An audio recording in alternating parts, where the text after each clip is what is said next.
wedding receptionist, working with great.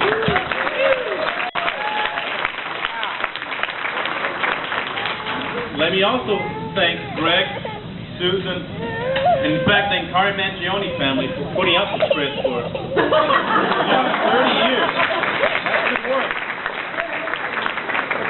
The worst is over. You guys pass him on. So, okay. So when I met Chris, we were both students at Calvin College, and from the very beginning, it was clear that Chris was looking for something to give his whole heart to. And for a while, as a philosophy major, I think he thought that certain influential ideas could be it.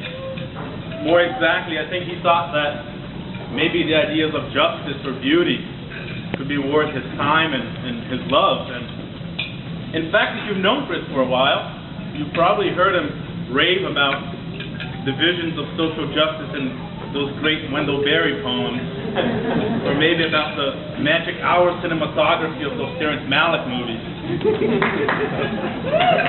Well, I think it took him a while, but he realized that nothing in that direction really deserved all of his heart. In fact, what I think he realized is that the something that could deserve his time and his love was in fact a someone. And not just any someone, but the people around him. It was people, real people, rather than abstract ideas that deserved his time and love. And as he rolled up his sleeves and decided to put his love into action at Urban Family Ministries, what greater surprise and gift to find a partner right there who is already hard at work at that same task. I think that's great. In fact, that reminds me of a remarkable passage in the memoirs of a French writer that I like, where he says that love does not consist in gazing into each other's eyes, but rather in gazing together in the same direction. And we all make these funny jokes that, Chris and Heidi's love is new. All right. But I think it's a great blessing that their eyes are already gazing together in the same direction. So, Chris and Heidi.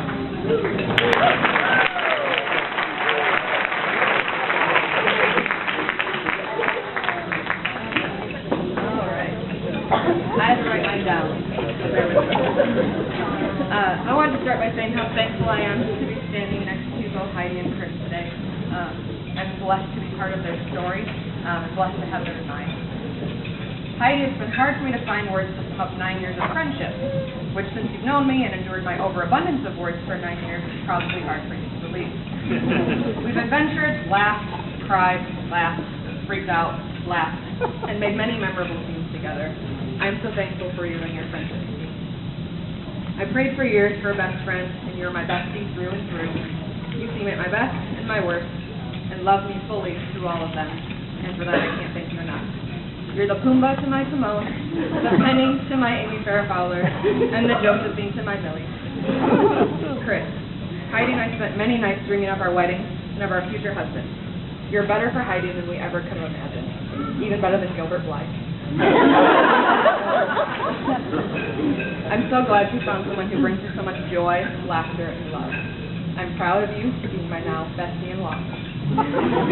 When I Googled how to give a wedding toast, it told me I should include a quote, and I thought this one was perfect for Heidi and Chris. And it's actually the same one that Louise used, which is incredible. I'll say it again. Love does not consist in gazing at each other, but in looking outward together in the same direction.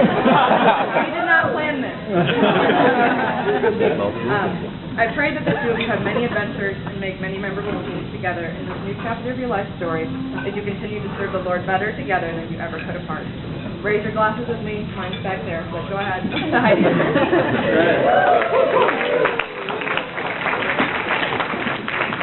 It's not over! I have a toast!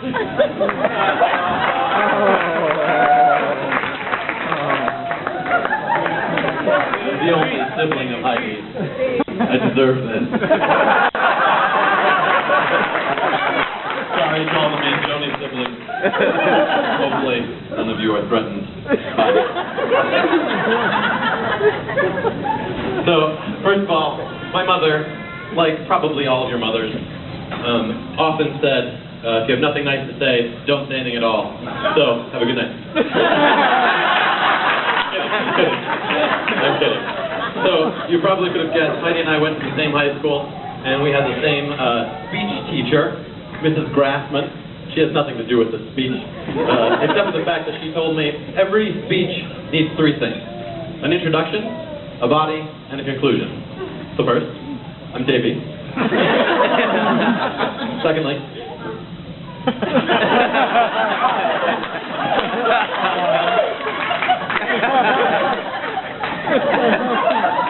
in conclusion, I'm just kidding. So I've known Heidi for those of you that don't have the privilege of knowing me, I'm Davy, Heidi's little brother. I've known her in nearly my entire life. And due to the many, many years we have spent together, I have learned some things about her, and I have a veritable armory of stories and probably embarrassing things that I can tell you and make her want to hurt me more than she already does, which is quite a bit. So I figured I'd share with you just a few quirks of Heidi's that you may or may not already know. Firstly, Heidi has a gift, a true, remarkable gift. She can sleep anywhere, at any time, no matter what's happening around her. Anybody who's been her roommate, you guys know. Anybody who lived with her or has known her for more than about 8 minutes knows she can sleep anywhere. We were taking pictures outside, she was like, I'm going to take a nap when you're done. Not really, she doesn't do that. But it's really remarkable. Growing up, she would always fall asleep while the family was debating serious issues, like where to eat. That usually woke her up, though. Interesting fact about Heidi when she's sleeping, and again, those of you who have been roommates with her know this. I'm sorry. She's not a quiet sleeper. She's not a snorer, like my grandma. Yes. But she makes a sound that I equate it to the sound of a dog eating pudding. If you bear with me, it's very much like this.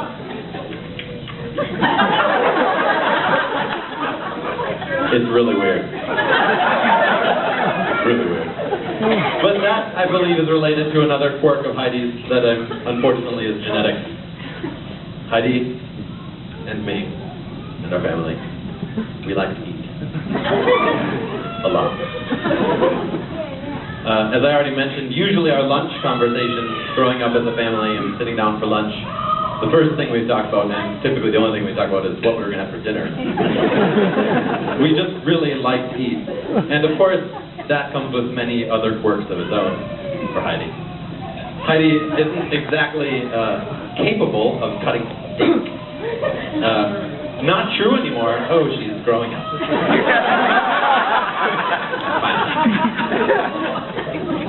So apparently she can now cut her own steak, which is good. Apparently Chris can train on.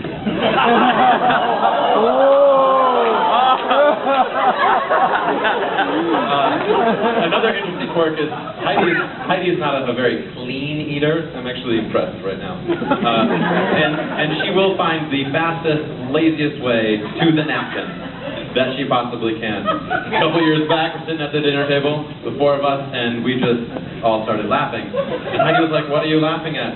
Naturally, she had some mustard or schmutz on her face, and she had a napkin on the table, so she put her face to the table, leaving the napkin at peace. So you probably already know, because I'm annoying, I made the bow ties for this festivity, and Heidi and my mom got to pick out the fabric and they sent them to me. But if you look at Heidi and Chris, they're not wearing any of the fabric that they picked out, which I thought was shameful. I almost didn't come. And I've also learned that the Manjonis like to eat, which is why I know you two are perfect for each other. And I only assume Chris is a sloppy eater because he's marrying Heidi, or he's already did it. I missed it. So I had some leftover fabric, So I made them each a gift. Due to their love of eating, Heidi hold my microphone. Let me tell a quick story. I got this pattern. I so bid for convalescent homes, and I thought this would be appropriate.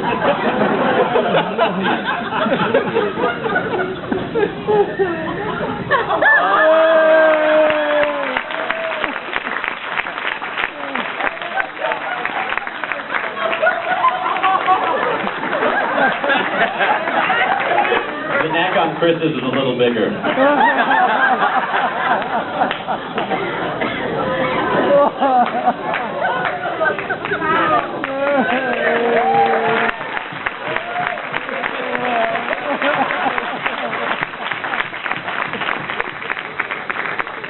In all seriousness, I love my sister more than I've ever loved a human being in my life. She is my best friend.